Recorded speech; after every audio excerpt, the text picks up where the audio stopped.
When we are out of lockdown, I will try to explore the Johannesburg Public Library. This place looks amazing and I never been there before.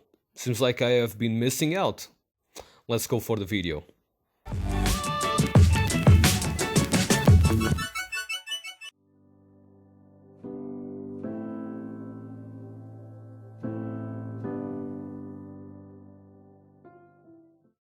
Located on Beyers Square, in the middle of downtown Johannesburg, the state-owned building reopened in 2012 following an extensive renovation that expanded the library space, while also restoring its marvelous historical features.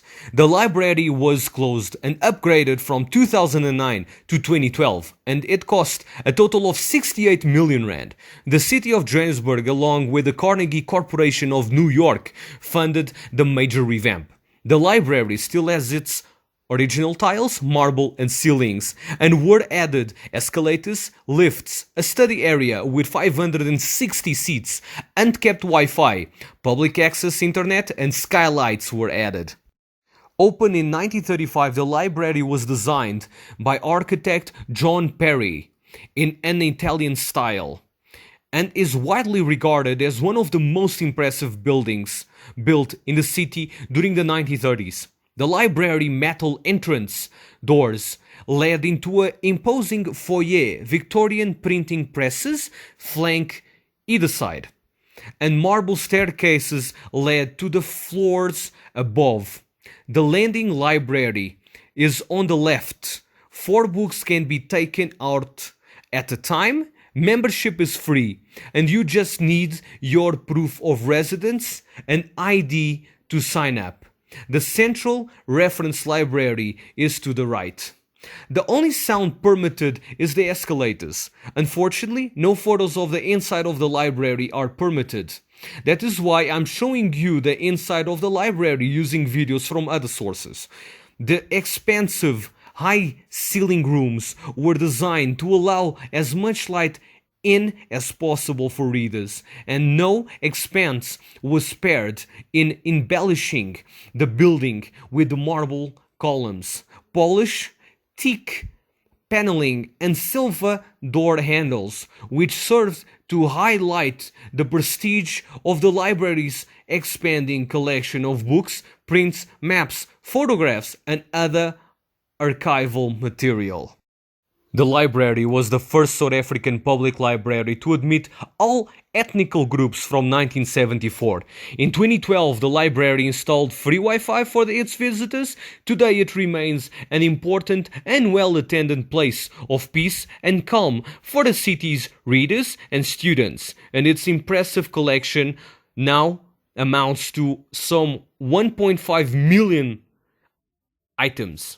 Among them, an immense music collection and more than 700,000 books. Technically, it's made up of 8 specialist libraries, including a children's library, the Michaelis Art Library, a music library, and the Errol Strange Library of African Studies, among others. The building consists of 3 floors and the library stretches under Simmons Street for a few blocks. That's how big it is. The subterranean, temperature-controlled storage area still has space for a couple more generations. What a legacy.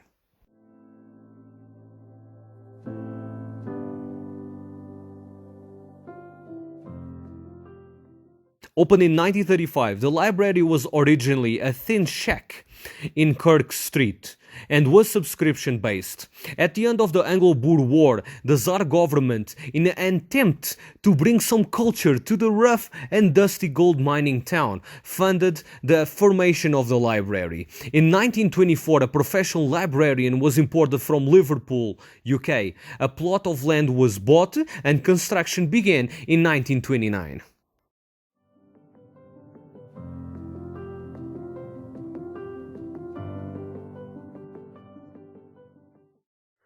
If you want to learn anything about the inception of Johannesburg and anything about Africa, the Johannesburg Library is the place to be. A place of knowledge and growth, a place where knowledge knows no boundaries, a place that should be more times visited and appreciated by the citizens of the city of Johannesburg. The library is open from 9 to 5 on weekdays and 9 to 1 on Saturdays. Hope you guys enjoy and see you guys in the next LivinginSAtv video.